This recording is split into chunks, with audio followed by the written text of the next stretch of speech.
오늘은 계명과 순종이라는 제목으로 순종 세 번째 마지막 시간인데요, 나누려고 합니다. 앞서 우리가 은혜와 순종을 살펴봤고요, 권위와 순종을 살펴봤습니다. 은혜와 순종을 이야기할 때 기억나시죠? 은혜 없이는 우리는 한순간도 살 수 없는 존재들이잖아요. 그래서 하나님이 은혜를 부어주시면 은혜에 합당하게 순종하며 살아야 되는데, 그 주신 은혜의 힘이고 뭐예요? 불순종하며 살았죠. 끊임없이 불순종하며 살죠. 또 은혜 부어주시면 그 은혜의 힘입어 또 불순종하며 살아요. 우리가 그런 존재임을 봤죠. 권위는 하나님이 우리를 보호하시고 하나님의 능력을 행하는 통로로 권위를 허락해 주세요. 그래서 권위는 좋은 것입니다. 근데 한국 사회 안에 권위가 되게 많이 오해되어 있어요. 권위주의라고 하는 뭔가 강압적이고, 특히 우리 한국은 이 군대 문화가 깊이 뿌리 박혀 있다 보니까 시키면 시킨 대로 잔말 말고 해, 뭐 이런 또 가부장적인 어떤 아버지들의 모습들, 이런 것들 때문에 권위가 많이 곡해되어 있지만 사실 권위는 좋은 겁니다. 아버지 어머니가 있기 때문에 자녀들은 안전한 거고요, 자녀들은 행복한 삶을 살 수 있는 거예요. 그것이 부모님이 가진 권위의 은혜죠. 하나님 우리에게 권위를 허락하시는 것은 하나님의 보호하심과 능력을 경험하게 하기 위해서 주시는 거거든요. 하나님의 그 권위를 부여해 주셨는데, 그 권위로 하나님의 통치하심과 하나님의 성품을 흘려보내는 게 아니라 주신 권위를 가지고 뭐예요? 불순종하죠. 또 불순종하고 또 불순종해요. 끊임없이 불순종하는 자리로 가는 우리의 모습을 보았습니다. 그래서 우리의 힘으로는 참 안 되는구나 하는 절망을 확인하였어요. 그래서 그 속죄소 위에서 뿌려지는 그 거룩한 피가 아니면, 그 피에 거룩해 하는 능력을 힘입지 않으면 우리의 힘과 의지로는 불가능하다, 순종할 수 없다라고 하는 것을 우리가 확인하였습니다. 이게 얼마나 중요한 내용이냐면, 신앙생활이라고 하는 것이 내면의 문제이기 때문에 그래요. 반복해 말씀드리지만 보이는 건 물론 외적으로 보여집니다. 이렇게 예배의 자리로 나오고 뭐 헌금을 한다거나 어떤 외형적인 형태로 나타나지만, 그것의 동기, 출발점들은 다 내면이라는 거예요. 내면에서부터 일어난 하나님을 향한 사랑, 하나님을 향한 경외심, 하나님을 향한 경배, 이런 것들이 내면에 일어날 때 그것이 외적으로 표현이 되는 거죠. 그래서 신앙생활은 이 내면의 활동이라는 것이 굉장히 중요해요. 그래서 내 안에 계시는 그 하나님을 믿고 내 마음을 하나님께 올려드리는 행위가 신앙생활입니다. 그래서 이 내면이 중요해요. 만약 내면은 없는 채로 외적인 행위만 남아있다면 그냥 종교생활이 되는 거죠.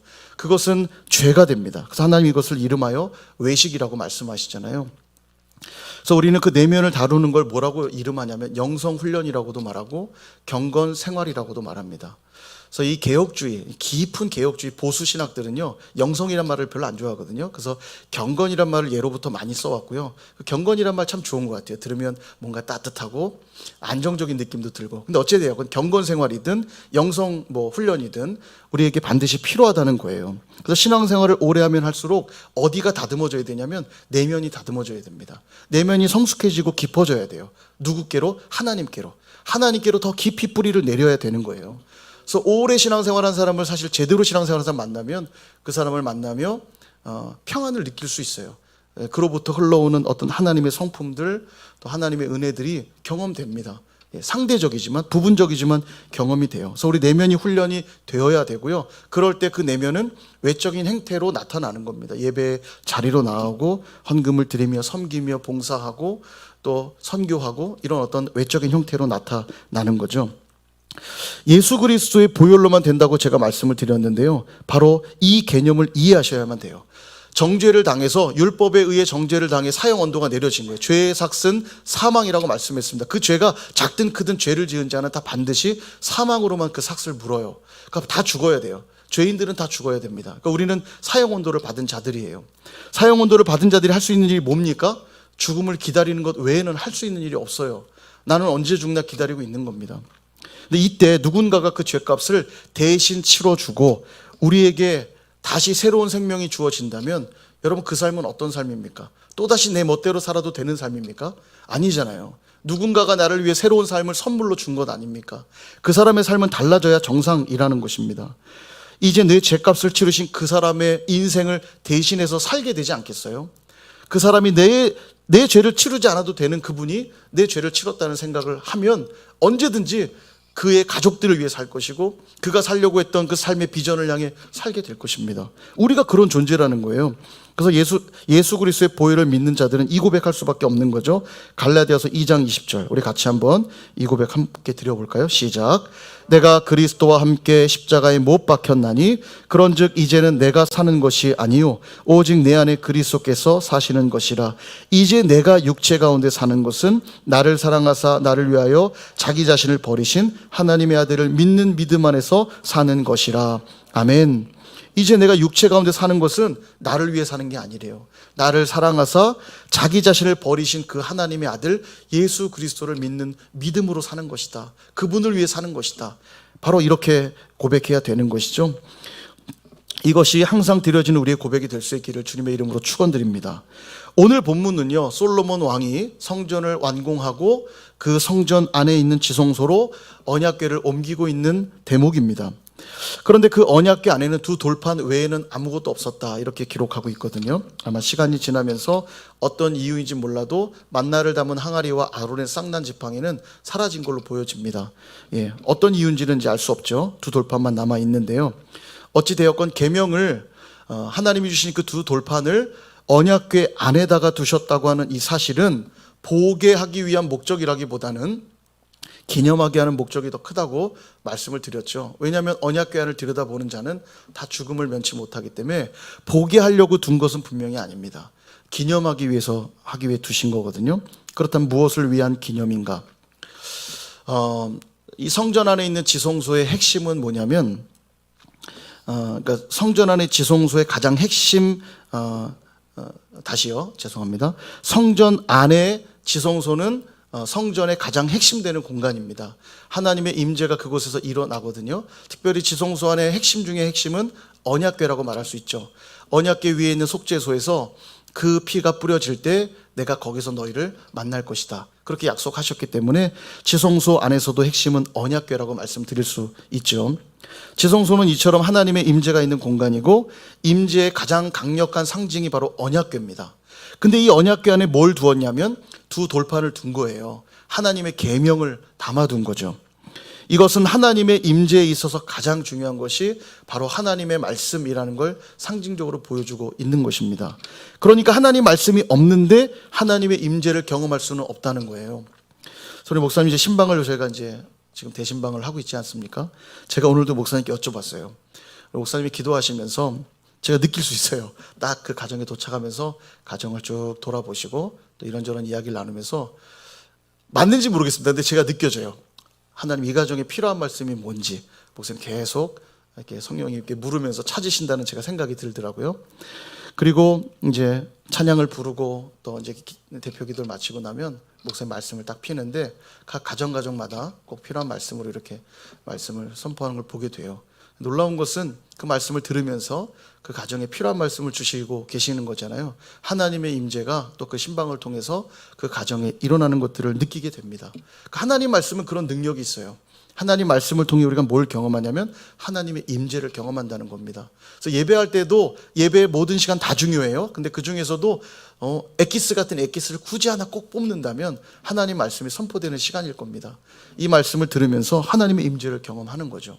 하나님이 누구신지, 내가 하나님께 어떻게 속한 자인지, 오늘도 하나님이 내 삶에 어떻게 일하시는지 말씀을 통해 들으면서 때로는 우리가 감격하고 기뻐하고 또 때로는 책망을 들으며 회개하게 되는 것, 그것이 바로 말씀의 능력이라는 겁니다.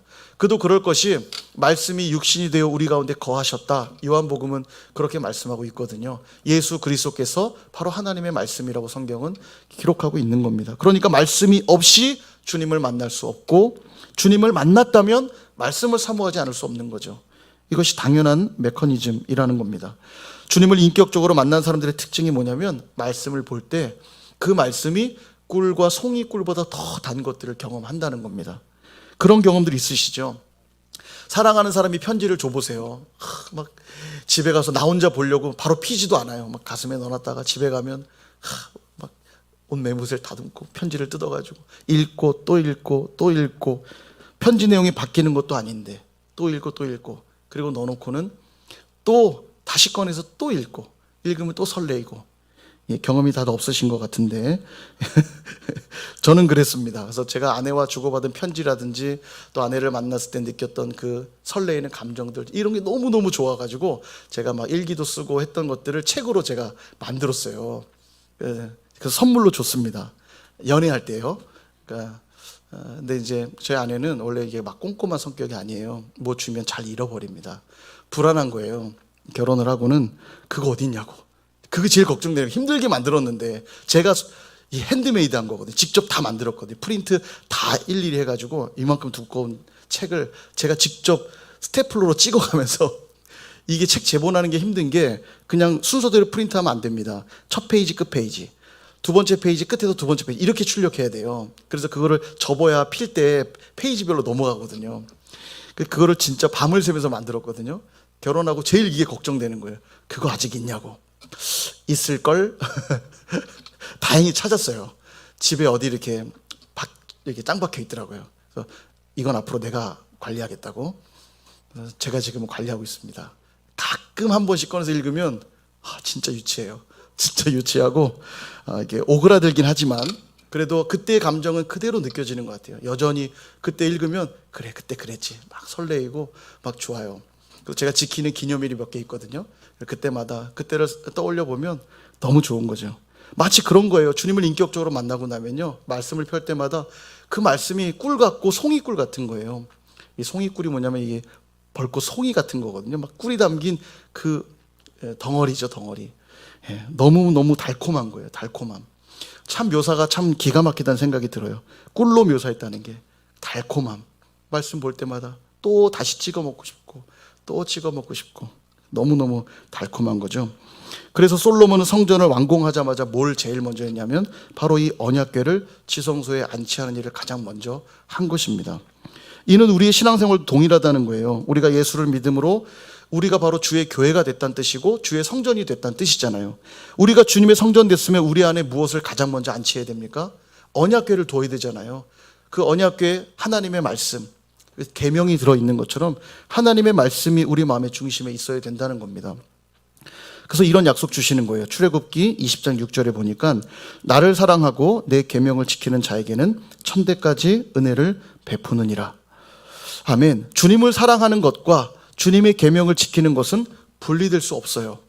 만약 주님을 사랑하긴 하는데 계명을 지키지 않을 수 있을까요? 또 반대로 주님을 사랑하진 않는데 계명만 열심히 지키는 게 의미가 있을까요? 어느 것 하나만 이루어져서는 다 거짓된 사랑일 겁니다. 정말 진짜 사랑이라면 계명을 지키는 걸로 나타나죠. 그런 자들에게 지금 무슨 약속 주시냐면 천대까지 은혜를 베푸시겠대요. 천대가 뭐냐면 어떤 숫자적 개념이 아니에요. 1001대부터 그런 새롭게 시작하는 이런 개념이 아니고, 계시록에서 여러분 보셨다시피 천이라고 하는 자체가 충만한 수를 말해요. 충만한 수. 그러니까 천대까지 베푼다는 말은요, 영원한 은혜를 약속하고 있는 거예요. 영원한 은혜. 야, 우리 주님은 조금 스케일이 커요. 이게 뭐 조금 잘해줄게 정도가 아니라 그냥 막 영원입니다. 뭘 갖다 대도 영원이에요. 하나님 인치면 그냥 14만 4천 충만한 수잖아요. 그 결코 변하지 않는 구원의 은혜가 영원할 거라고 약속하시는 거죠. 여러분, 이런 약속이 주어졌는데 하나님 말씀 외면하실 수 있으시겠어요? 절대 그럴 수 없지 않습니까? 어려서 기억이 났어요. 동네에 보면 자주 나타나는 현상입니다. 북 가지고 와서 둥둥둥 하면서 자, 날이면 날마다 오는 게 아닙니다. 달이면 달마다 오는 것도 아닙니다 하면서 막 약장수가 오잖아요. 다 이렇게 서울 도심 한복판에서 사신 것 같아요. 이거 한번 잡숴봐 그러면서 떠나간 며느리가 돌아오고 뭐 다 쓰러진 소가 벌떡벌떡 일어서 막 그러면서 이제 약장수가 약장사를 하는데 애들은 가라 이러면서 여러분, 이런 말도 안 되는 약장수가 파는 약도요, 몸에 좋다고 그러니까 줄 서서 사가요. 그래 한번 먹어보자. 속는 셈 치고 먹어보자. 그 줄 서서 막 사가지 않아요? 근데 여러분, 영원한 은혜가 약속되어 있는데요, 여러분 이 말씀 외면하실 거예요. 거저 주시는데 이거 받아가야 되잖아요. 그죠? 말씀 붙들어야죠. 그런데 이렇게 모세라고 하는 위대한 선지자를 통해 주신 이 하나님의 말씀을 받고도 이스라엘 백성들은 그렇지 않았다는 겁니다. 오늘 읽은 본문에 등장하는 이 돌판은요, 모세가 처음 받았던 그 돌판이 아닙니다. 이 돌판은 여러분 아시다시피 첫 번째 돌판은 박살이 났고요, 두 번째로 주어진 돌판이 들어있는 거예요. 그래서 시내산의 상황을 잠시 설명을 드리면 출애굽한 이스라엘 백성들이 시내산 앞에 도착을 합니다. 그래서 시내산에서 언약 체결할 걸 하나님 말씀하세요. 그리고 언약 체결식이 진행이 되는데 먼저 뭘 얘기하시냐면 3일 동안 백성들을 성결하게 해라. 옷도 빨게 하고 또 여자를 가까이 하지 말게 하고 성결해야 될 걸 말씀하시고 3일째 되는 날 하나님이 우레와 번개와 나팔 소리로 불 가운데 강림하시는 걸 보게 됩니다. 그러니까 얼마나 두려웠겠어요. 하나님의 그 크고 위대하시고 놀라우신 장면을 직접 봤으니까 엄청 두려웠겠죠. 그리고 하나님이 모세를 통해 말씀하시기를 경계를 정해서 백성들로 하여금 호기심에 올라오지 않도록 어디까지는 오면 안 된다는 경계를 지정을 해 주십니다. 그리고 나서 이제 출애굽기 20장에 넘어가면서 십계명이 시작되는 거예요. 다른 신을 내게 있게 말지며 우상을 만들지도 말고 내게 있게 말고 또 여호와의 이름을 망령되이 걷지 말고 안식일을 거룩히 지키며 부모를 공경하고 살인하지 말고 간음 말고 도둑질 말고 거짓 증거하지 말고 내 이웃의 것들을 탐내지 마라. 이 십계명을 쭉 말씀을 하세요. 근데 이 하나님의 음성이 얼마나 크고 두려웠던지 우리로 직접 듣게 하지 마시고 너무 두려우니까 모세를 통해서 말씀하옵소서 이렇게 얘기해요. 그래서 모세가 그 말씀들을 받고 백성들에게 내려와서 쭉 하나님의 말씀을 선포합니다. 그리고 이 말씀을 들은 백성들이 약속해요. 그렇게 하겠습니다. 그리고 언약 체결식을 거행하게 되죠. 이 말인즉 제가 읊었던 십계명의 내용들, 다른 신을 내게 있게 말고 우상을 내가 숭배하지 않겠습니다라는 약속을 그들은 한 거예요. 얘네가 하나님만 섬기겠습니다. 약속했잖아요. 언약이 체결이 된 겁니다. 그리고 다시 시내산으로 하나님이 모세를 부르시니까 모세가 올라갑니다. 그리고 성막의 여러 양식들을 보여주시며 성막을 어떻게 만들어야 될지 쭉 얘기하시고요. 그리고 그 끝에 하나님이 약속한 이 십계명의 약속을 직접 제작하신 돌판에다가 하나님이 직접 새겨 넣으셔서 모세에게 주시는 거죠. 그 모세가 그걸 받아들게 돼요. 근데 40일이 다 되어 가는데도 모세가 안 내려오니까 야, 그 크고 두려우신 하나님께 올라갔는데 안 오는 걸 보니 죽은 거 아니냐? 걱정되는 거예요. 우리 빨리 저 약속의 땅 가야 되는데 야, 모세가 왜 안 오지? 아론에게 찾아갑니다. 우리를 인도할 신을 우리에게 내놓으라고 요구해요. 그러자 아론이 충성스럽게도 야, 니네 금가락지랑 다 갖고 와. 금 갖고 와. 그래 놓고는 송아지를 만든 다음에 내일이 바로 여호와의 절일이니 우리 마음껏 예배하자. 그리고 다음날 백성들이 나와 신나게 예배합니다. 난리가 났죠. 하나님이 그 모습을 보시고 대노하시게 됩니다. 대노하시게 돼요. 그리고 그들을 진멸하겠다고 선포합니다. 자, 모세가 이제 간구하는 거죠. 중보하는 겁니다. 하나님, 애굽 백성들이 당신의 백성들을 이 광야에서 다 죽게 하려고 불러냈다는 이야기를 들으시면 안 되지 않습니까? 이 백성들을 긍휼히 여겨달라고. 하나님 마음을 참 잘 알았던 모세예요. 중보를 하자 허락하세요. 화를 거두십니다. 그리고 이제 모세가 내려오게 되죠. 봤더니 금송아지 앞에 춤추고 난리가 난 겁니다. 이 모세가 막 거룩한 분노가 일어난 거예요. 바로 뭘 하냐면 산 아래로 계명을 하나님이 직접 제작해서 새겨주신 이 돌판을 집어 던져 깨트립니다. 이걸 보고 야, 모세 진짜 다혈질이다. 그 특별한 돌판을 왜 던질 수 있냐. 근데 그걸 보여주는 게 아니고요. 하나님과의 계약이 깨졌다는 걸 말해주는 거예요. 이미 하나님이 이 사실을 아셨고 하나님의 모세의 중보로 그 화는 멈추셨지만 이미 체결했던 언약이 이미 깨어졌다는 거예요. 깨어졌음을 모세가 보여주고 있는 거죠. 그리고 이제 모세의 중보로 하나님이 다시 은혜의 자리로 그들을 초청하세요. 모세를 다시 올라오라고 말씀하시고 대신 올라올 때 직접 돌판을 준비해서 올라와라 이렇게 말씀하십니다. 여러분, 두 번째 받는 은혜는요, 첫 번째보다 좀 적어요. 하나님 처음 은혜 주실 때 확실하게 받으셔야 됩니다. 돌판을 처음엔 직접 만들어 주셨는데 그 다음엔 네가 만들어서 올라와라 그렇게 말씀하세요. 올라가서는 하나님이 역시 그 돌판 위에 직접 계명을 새겨주십니다. 언약 체결식을 다시 하는 거죠. 그러니까 하나님 참 은혜의 하나님이세요. 이쯤 되면요, 내팽개쳐야 되는 거 아닙니까? 이런 못된 백성들이 어디 있어요. 채 며칠이 지나지 않았는데 얼마나 지났다고 하나님의 그 크고 두려우신 모습 앞에 언약을 체결하고 약속을 해놓고는 금방 그 마음이 바뀌어가지고 자기 욕심에 사로잡힌 거죠. 나 저 약속의 땅 빨리 가야 되겠고 나 빨리 내가 원하는 뭔가를 이루기 위해서 그저 나를 인도할 신이면 되는 거예요. 하나님이고 뭐고 나를 인도할 신이면 되는 거죠. 이 정도 되면 당장 내쳐야죠. 두들겨 때려줘야죠. 근데 하나님 모세의 중보기도를 통해 다시 돌판에 계명을 새겨서 주시는 이유가 무엇인가 하는 것입니다. 앞서 말씀을 드렸지만 하나님의 말씀이 임재의 상징입니다. 임재의 핵심이에요. 다시 말하면 하나님과 함께 거하는 삶이 되기 위해서는 반드시 하나님 말씀이 있어야 되기 때문에 하나님이 그 백성을 용서하고 다시 인도하신다는 것은 그들에게 말씀이 필요하다는 뜻입니다. 그러니까 다시 말씀을 새겨주실 수밖에 없는 거예요. 하나님 말씀이 없는 삶은 하나님이 없는 삶이기 때문입니다. 여러분, 이 돌판, 계명 이런 말 들으면 좀 딱딱하게 들리니까 감이 덜 오실 수 있는데 좀 더 쉽게 다가올수록 제가 말을 좀 바꿔드리면 하나님께서 우리에게 주신 사랑의 편지, 사랑의 편지라고 내용을 좀 바꿔서 생각을 해보세요. 그 안에 뭐라고 편지 내용이 있냐면 내가 너희와 영원히 함께 할게. 이런 고백 들어보신 적 있어요? 남편분께, 아내분께 이런 고백 들어보셨습니까?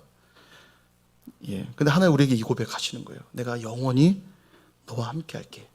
달달하잖아요. 그렇죠?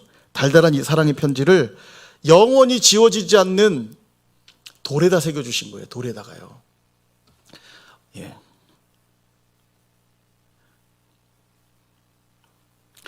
이처럼 큰 은혜로 다시 주신 이 돌판, 그 사랑의 편지를 받고도 이스라엘 백성의 삶은 어땠습니까?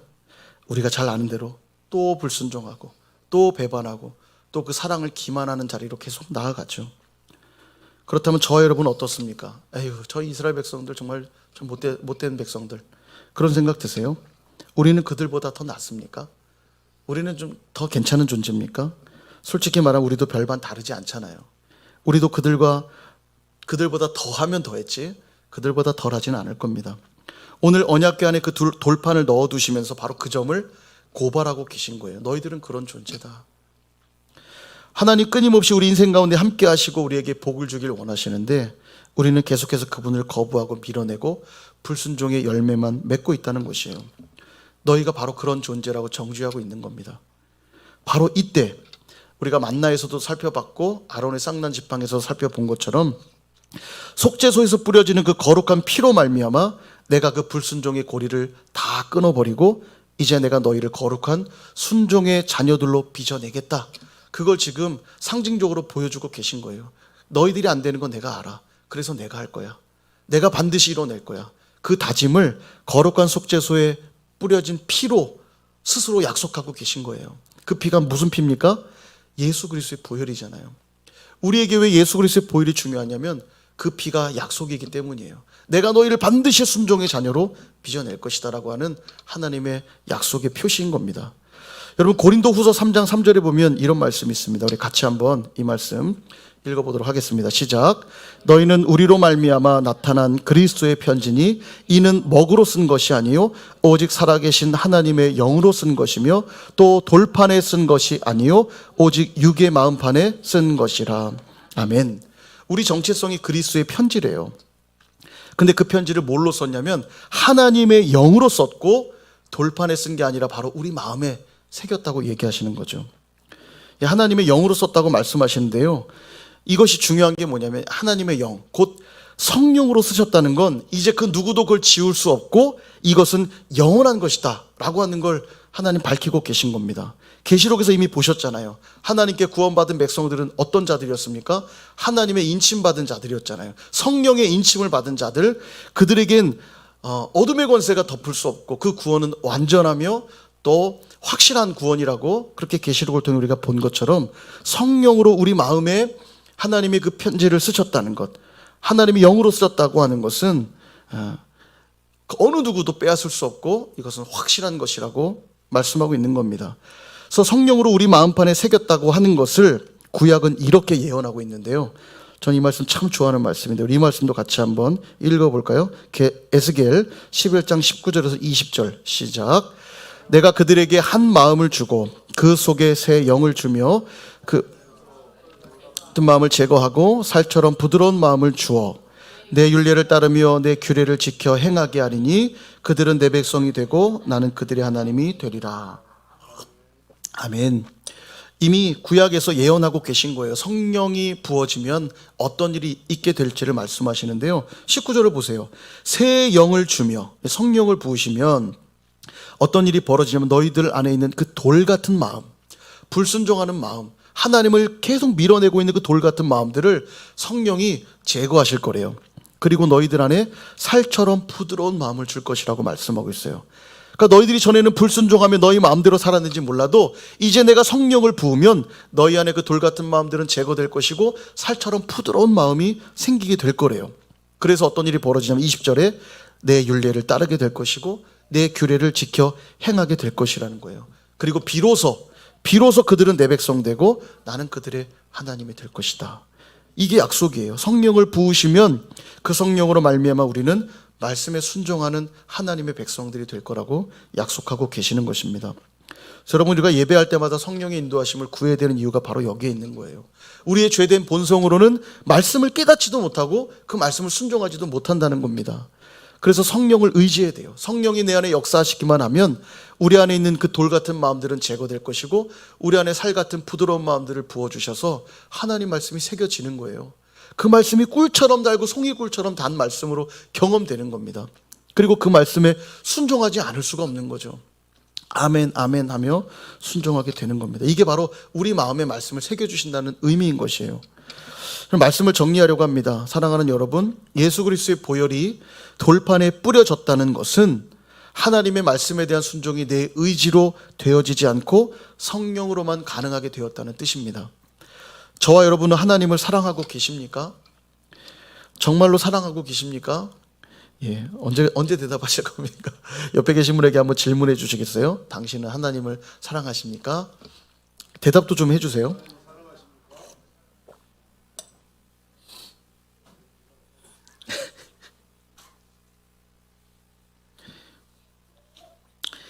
그렇다면 하나님의 말씀을 사모하는 것이 마땅할 것입니다. 하나님을 정말 사랑하면 말씀을 사모하게 돼 있어요. 그리고 그 말씀이 너무너무 좋아서 읽고 또 읽고 묵상하고 또 묵상하고 그리고 결국 순종하게 되겠죠.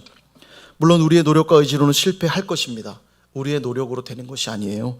성령께 의탁하고 성령의 도우심 받으면 가능해지는 것입니다. 처음에 말씀드렸다시피 내면의 작용이에요. 성령이 내 안에서 그 갈등들이 때론 일어날 겁니다. 내 안에 있는 육과 말씀이 충돌될 때 성령님을 의지해야 됩니다. 내 의지를 선택하시면 안 돼요. 이게 바로 영성훈련이고 이게 경건생활입니다. 매일 이걸 반복하셔야 돼요. 끊임없이 말씀을 선택하는 자리로 나아가야 돼요. 넘어지긴 하겠지만 다시 일어나서 예 주님 회개합니다. 다시 성령이 말씀하신 그 음성에 반응하고 따라가고 그렇게 될 때에 우리가 하나님 기뻐하시는 순종의 백성들로 거듭나게 되는 거죠. 성령이 우리 안에 계시는 한 불순종하려고 하는 돌 같은 마음들은 반드시 제거될 것이고 살 같은 부드러운 마음들을 우리에게 주시기 때문에 우리는 순종의 백성으로 살아갈 수 있게 되는 것입니다. 그럴 때 그 사랑의 음성은 나를 살게 하는 힘이 될 뿐만 아니라 내 주변에 많은 사람들에게 내가 그리스도의 편지이기 때문에 내 삶에 쓰여진 그 하나님의 사랑의 음성이 누군가에게 또 읽혀지는 거예요. 흘러가는 것입니다. 얼마나 영광스럽고 복된 삶이에요. 누군가 여전히 공허하고 고통 속에 살아가는 세상 속에 신음하고 있는 사람들에게 하나님의 사랑이 여기 있다고 그 말씀에 순종하는 자들마다 천대까지 은혜를 누리게 될 거라고 영원한 은혜를 누리게 될 거라고 하는 이 사랑의 음성을 우리의 삶으로 세상 가운데 읽어낼 수 있어야 될 것입니다. 그렇게 순종의 백성들로 살아가시는 저와 여러분 모두가 되시기를 주님의 이름으로 축원드립니다.